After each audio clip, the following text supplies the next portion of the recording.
Nguhaye ikaze kuri channel yacu. Ese imyanya 57 waba warayibonye yo muri wasaka? Ibi bibaho gake gake.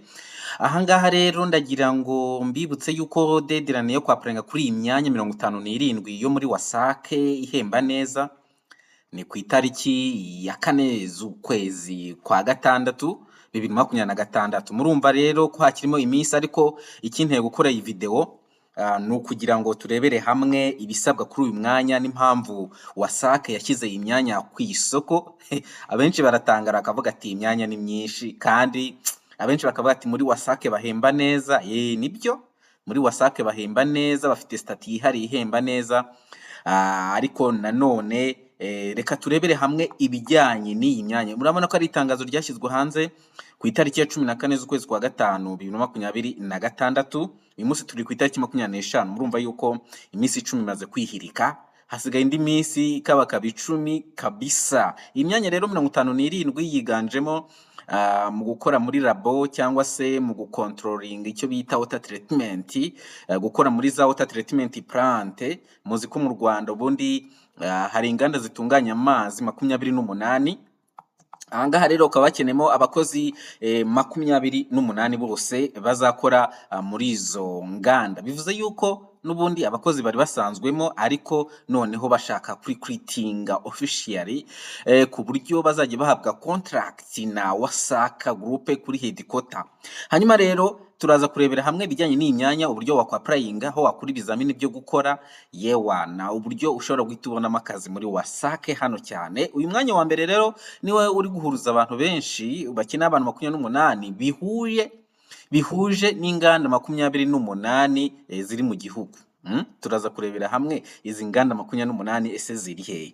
Ni rero bakenamo abakozi ba water treatment engineer cyangwa se water production and quality. Aba ni babakozi bashinzwe kumenya ubuzima bwa buri munsi bw'uruganda, ubuzima bwa munsi bw'uruganda. Murabona rero ko hakenemo abantu 28. Turaza kurebera hamwe ibisabwa.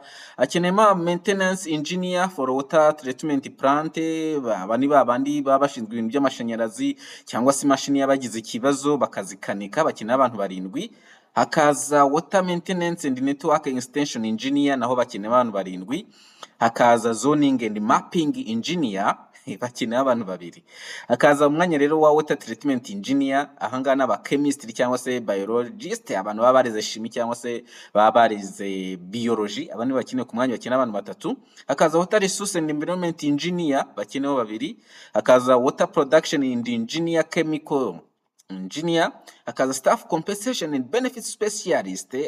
Hakaza recruitment and training specialist, aba ni babandi batraininga ba bantu baba baje muri za internship cyangwa se bashaka gutraininga abandi bakozi muri rusange, cyangwa se abafatanyabikorwa. Hakaza performance maintenance specialist, human resource planning specialist na sanitation director at Wasake Development Limited. Yose rero akaba ari imyanya 57. Ariko ngewe umwanya nshaka kugarukaho ni umwanya wa water treatment engineer, bakeneye abantu 28 bose.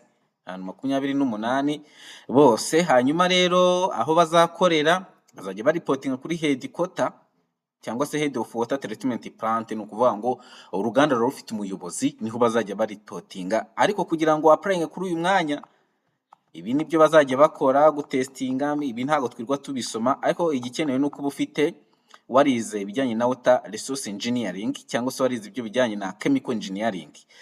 Umwanya wa environment engineering, microbiology, environmental chemistry, environmental microbiology, biology, public health science, biological sciences ndetse na microbiology option cyangwa se ibindi bya bifitanye isano nabyo. Ukapranga kuri uyu mwanya, kandi bigusaba kuba ufite experience y'imyaka 3 muri water treatment plant operation, water quality monitoring and treatment process optimization. Bivuze yuko rero udafite experience mu bijyanye no gukora muri water treatment plant cyangwa se mu bijyanye no gutunganya amazi, wanakwirwa applyingamo hano. Nakugira inama zo kubireka.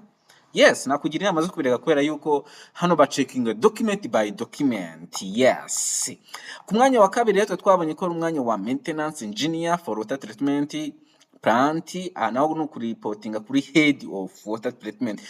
Komeza urebe iyi video ndaza kugusobanura umushahara w'aba bantu, umushahara kuri buri mwanya, nibwo uraza kumva yuko iyi myanya iri competitive. Yeah? Imyanya, yes. Hakaza rero kuri uyu mwanya ho bakeneye kuba warize ibijyanye na mechanical cyangwa se electrical engineering na experience y'imyaka 3 mu bijyanye na pump, motor, generator, control panel ndetse na distribution system. Yes. Ku mwanya wa gatatu hari water maintenance and network extension engineer, nabo bakeneye abantu 7. Ahangaho reporting kuri head of branch, kandi izi ni kontra, ni cyagiye bagwa kontra y'umwaka yarangira bakaba bayongeza. Hanyuma rero ho bakeneye kuba ufite bachelor muri water engineering cyangwa se diploma civil engineering, environment engineering, mechanical engineering ndetse na experience y'imyaka 3. Bibutsa rero ko imyanya yose muri WASAC bisaba kuba ufite experience y'imyaka 3 kugira ngo ubashe kuba wayaplyinga. Ku mwanya wa 4 hari umwanya wa zoning and mapping engineer, bakeneye abantu 2, ariko kugira ngo waplyinge kuri uyu mwanya ho bisaba kuba ufite bachelor degree in urban planning, spatial planning, geography, geotic, environment management science, geography information system ndetse na surveying and geomatics cyangwa se ibindi bifitanye isano nabyo, naho bisaba experience y'imyaka 3 kuba warakoze mu biriya byo hejuru. Kundi mwanya ni water treatment engineer, aha bakeneye chemist cyangwa se biologist, aba bazajya bakora muri laboratoire. Yes, muri za labo kuri headquarter hariya hejuru i Kigali, hano bazajya bakora. Hanyuma kugira ngo applying kuri uyu mwanya ho bisaba ufite bachelor degree muri chemistry, environmental science, environmental microbiology, biology, public health science, biological sciences, yes, chemical engineering n'ibindi bifitanye isano nabyo, ndetse bikaba ufite na experience y'imyaka 3. Kundi mwanya ni water resource and environmental engineer, aha naho bisaba kuba ufite warize chemistry, environmental sciences, environmental microbiology, biology, public health science, biological science, microbiological option, chemical engineer, water resource engineering, environment engineering cyangwa se ibindi bifitanye isano nabyo, ariko hano ho basaba experience y'imyaka 2. Yes, hano bagabanyije. Hakaza umwanya wa water production engineer, chemical engineer, bakeneye abantu 2. Hano ho bisaba kuba ufite environmental chemistry, environmental science, chemical engineering, water resource engineering, environment engineering cyangwa ibindi bifitanye isano nabyo, ndetse na experience y'imyaka 2. Mbibutsa rero ko basaba experience iri hasi, ni nako n'umushahara nawo ugenda umanuka hasi. Ari nayo mpamvu navuze nti ndaza kubasobanurira ibijyanye n'umushahara kuba ukomeza urebe iyi video gusa paka uyisoje. Hari umwanya wa recruitment training specialist, ibyo bisaba kuba ufite warize ibijyanye yes, warize ufite masters muri business administration, psychology, social human resource management ndetse na experience y'imyaka 2 muri human resource management. Hakaza uyu mwanya wa performance management specialist, aba specialist bose birasaba yuko uba ufite byibuze masters. Aho birasaba yuko ufite masters muri business administration, psychology, social human resource management ndetse na experience y'imyaka 2, cyangwa se ukaba ufite experience muri business administration, psychology, sociology, human resource management